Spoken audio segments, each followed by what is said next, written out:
ഇപ്പോൾ അപേക്ഷിക്കാവുന്ന ചില സ്കോളർഷിപ്പ് അവസരങ്ങൾ നോക്കാം. വിദ്യാസമുന്നതി സ്കോളർഷിപ്പ്. സാമ്പത്തികമായി പിന്നാക്കം നിൽക്കുന്ന മുന്നാക്ക സമുദായാംഗങ്ങൾക്ക് വിദ്യാസമുന്നതി സ്കോളർഷിപ്പിന് ഇപ്പോൾ അപേക്ഷിക്കാൻ അവസരമുണ്ട്. High school, higher secondary, diploma, degree, PG, CA, CMA, CS, PhD ഇങ്ങനെ തുടങ്ങി വ്യത്യസ്ത വിഭാഗങ്ങളിലാണ് സ്കോളർഷിപ്പുകൾ ലഭ്യമാവുക. ജനുവരി 20 വരെയാണ് അപേക്ഷിക്കാൻ അവസരം. മറ്റൊന്നാണ് ഓംറോൺ ഹെൽത്ത് കെയർ സ്കോളർഷിപ്പ്. 9ാം ക്ലാസ് മുതൽ 12ാം ക്ലാസ് വരെ പഠിക്കുന്ന പെൺകുട്ടികൾക്ക് ഒറ്റത്തവണയായി 20,000 രൂപയാണ് ഈ സ്കീം വഴി ലഭിക്കുക. അവസാന തീയതി ജനുവരി 10. മറ്റൊന്ന് CBSE single girl child scholarship. CBSE വിഭാഗത്തിൽ 10ാം ക്ലാസ് കഴിഞ്ഞ് CBSE സ്കീമിൽ തന്നെ +2 പഠനം നടത്തുന്ന പെൺകുട്ടികൾക്ക് 2 വർഷം പ്രതിമാസം 1000 രൂപ വീതമാണ് സ്കോളർഷിപ്പ് ലഭിക്കുക. ഏകമകൾ മാത്രമുള്ള കുടുംബത്തിൽ നിന്നുള്ളവർക്കാണ് അപേക്ഷിക്കാൻ അവസരം. അവസാന തീയതി ജനുവരി 10.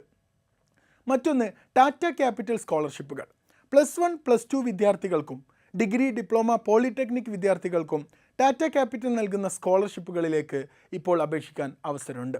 ഹയർ സെക്കൻഡറി വിദ്യാർത്ഥികൾക്ക് പരമാവധി 10,000 രൂപയും മറ്റു കോഴ്സുകൾ പഠിക്കുന്നവർക്ക് പരമാവധി 12,000 രൂപയുമാണ് ലഭിക്കുക.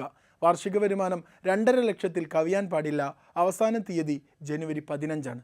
മേൽപ്പറഞ്ഞ എല്ലാ സ്കോളർഷിപ്പുകളുടെയും വിശദാംശങ്ങൾക്കും അപേക്ഷിക്കാനുമുള്ള വെബ്സൈറ്റുകൾ ഡിസ്ക്രിപ്ഷനിൽ കാണാം.